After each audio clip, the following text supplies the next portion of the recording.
What is going on, you guys? Welcome back to another video. I hope you're having a great day. Today I have a different video for you guys. So as many of you know, and the reason you guys are here is I've been bringing you guys some tips videos on Fallout 76, most of which being tips for new players and things I wish I knew when I first started playing.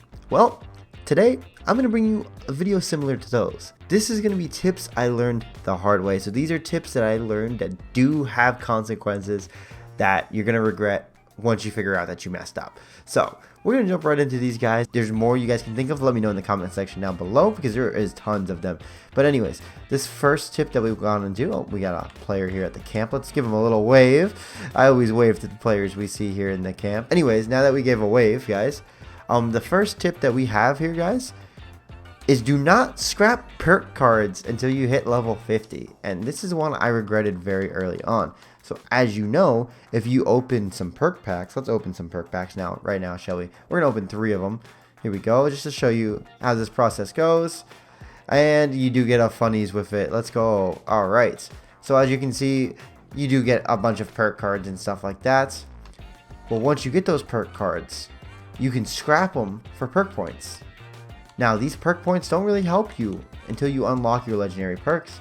So you scrapping your perk card for the 2 perk points is not going to be good, because once you figure out what build you want, your perks are going to change dependent on the situation that you're in. So once you're level 50 and you decide to go with the, I don't know, stealth fixer build, well, you already scrapped all your gun fu and your action boy cards, and those are vital for that build because you use VATS a lot.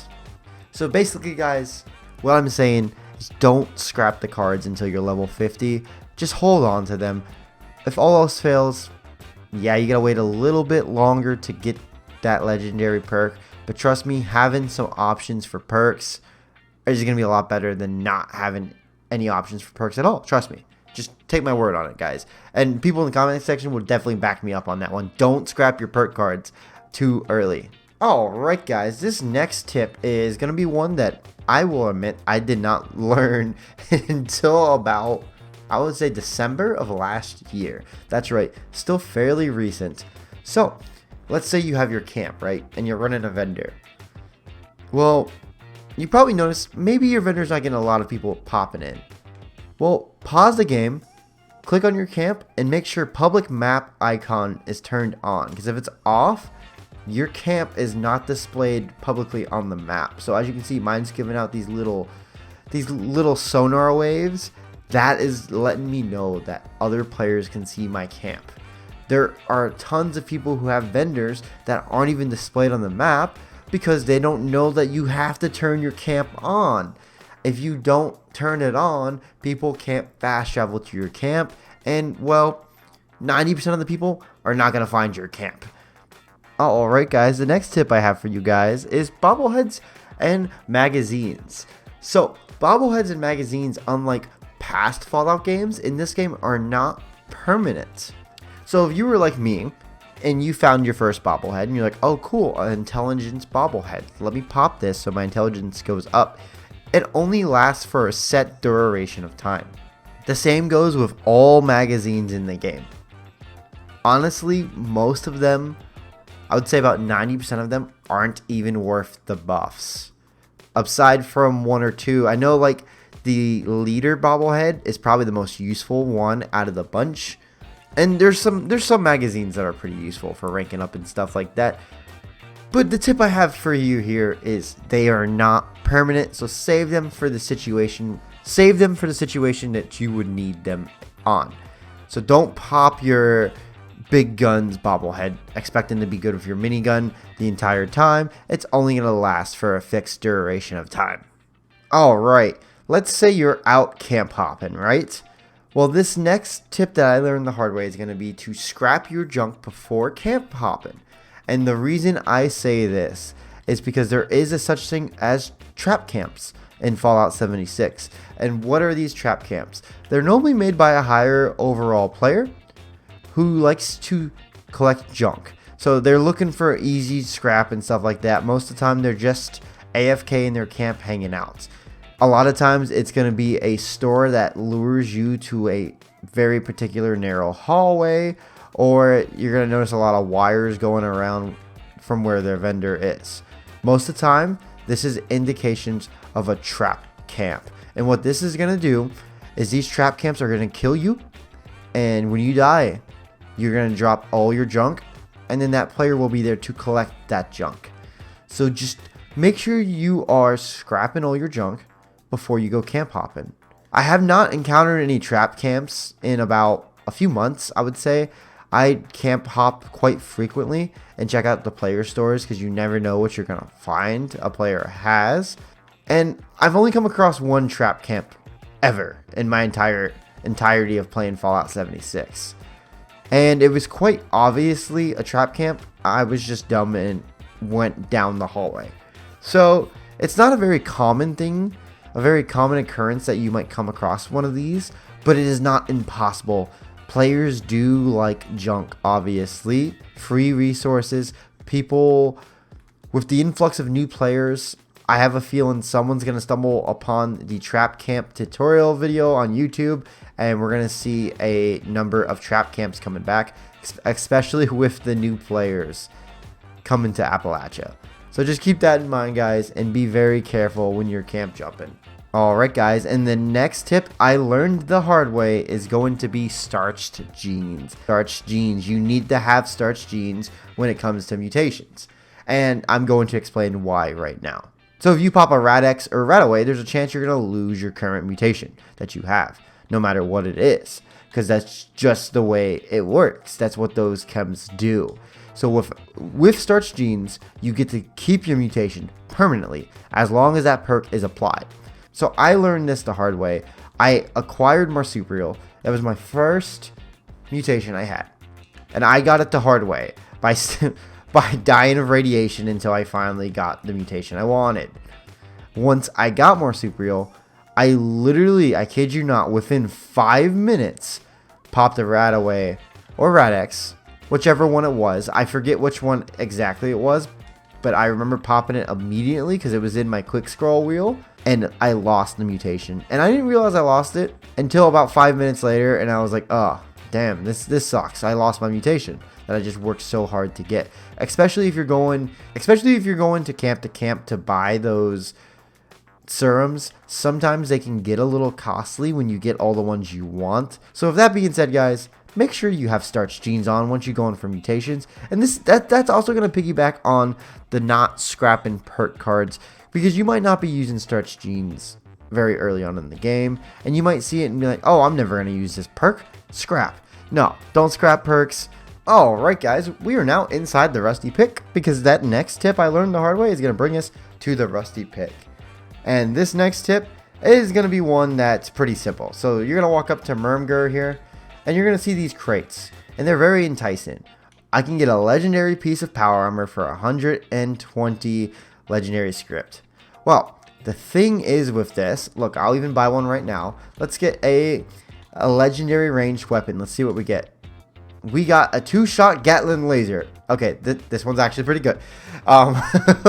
It's not god rolls, but this is actually a pretty good roll. I'm not going to use it. But, for example, a lot of the crates you're going to get are not very good. So, let's buy another one just so I can prove my point. Yeah, there you go. A Junkie's bow. Unless you're going for a bow build and you run Junkies, it's useless. So, yeah, you can resell them. The only problem is, if you have the guns you currently like, spend the script on legendary modules instead. These will allow you to roll a legendary mod on them. And to get the 3-star, instead of paying 100 legendary script, it's going to cost you 150 because you need 3 of them. But you still have the weapon you like, and you can always re-roll it. It's not the end of the world if you do not get the exact roll you want, because you can always re-roll.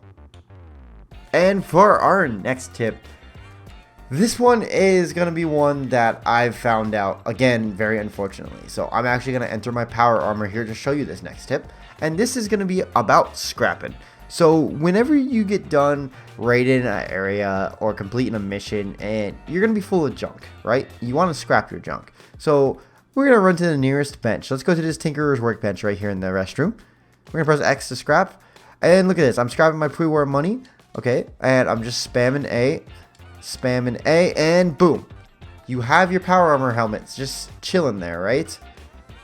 This tip is going to be do not scrap from the new items list. So as you can see, scrap into the new items list whenever you have a new weapon. If it doesn't have a custom camo or a legendary roll on it, most likely it's just going to appear in the new log.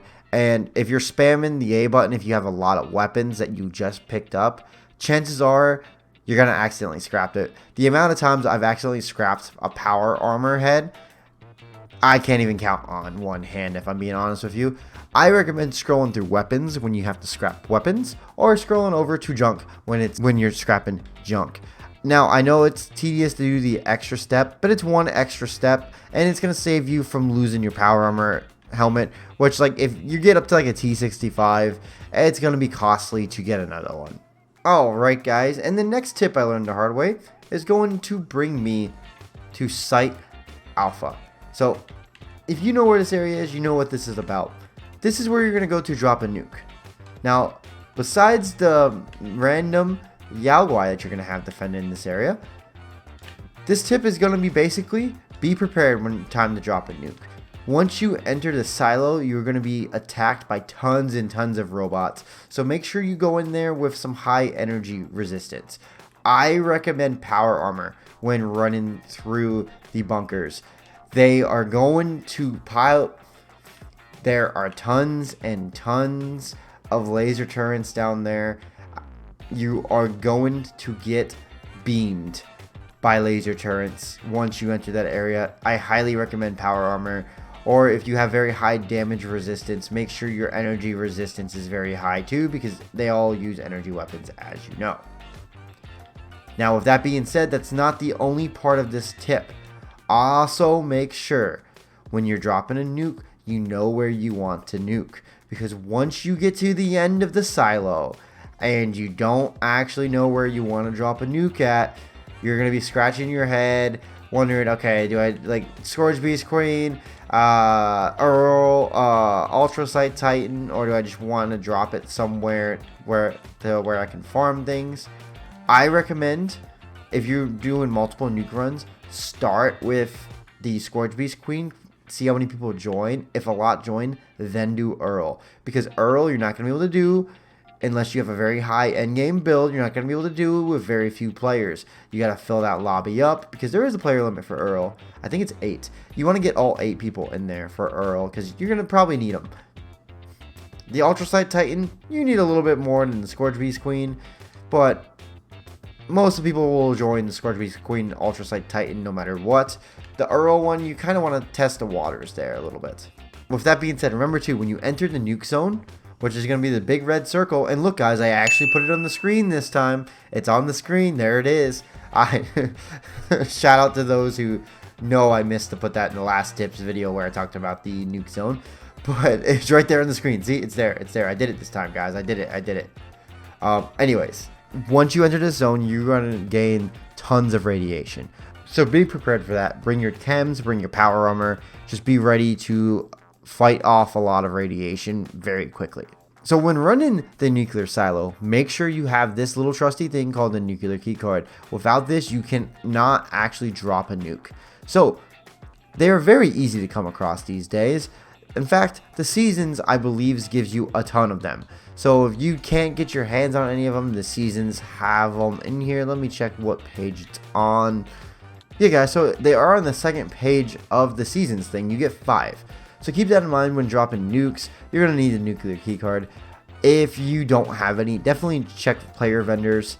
I can't tell you how many of them I have extra of that I just sell in my shop for dirt cheap. High level players normally have tons of them, so check high level players, vendors. They're probably selling them for pretty cheap. I wouldn't pay a ton of caps for them, but maybe throwing 150 to 200 caps on a nuclear keycard isn't the worst thing you can do. And the only other thing you're going to need to know, guys, for dropping the nuke besides running the actual silo itself is you're going to need that launch code. Now, there is a website you can go to for the launch code. I am going to put it in the description down below for you guys. I use it all the time because I do not want to go around and look for the launch codes. Alright guys, and that is going to conclude this video. I hope these tips helped you guys. These are just tips I learned the hard way, and these are things I regret doing very early in game because it just makes me facepalm. Dude, I have a lot more of these. If you guys want to see more of these, let me know in the comment section down below. Let me know which tips you learned the hard way in the comment section down below. I'll probably do a video reading some comments.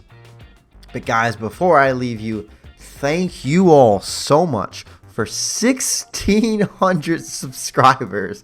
What the hell? At this time last week, I think I was sitting around 250. And at the time, I was like, wow, we were gaining subscribers super fast. It just all came in so quickly, and the fact that I'm sitting at that number, it passed my YouTube channel that I used to make NHL videos on. For like 3 to 4 years, I made daily videos on, and I never got over 800 subscribers. That was my peak, 800. So that was my goal, to beat 800 in 6 months. And I thought it was going to be possible. I would have never thought I would have beat it in not even 6 days, guys. I am just going to thank all of you guys for the support. You guys have all been very kind in the comments. And you guys even have a little bit of fun with the amount of time I say guys or forget to put red circles in the videos. But I enjoy all of you guys.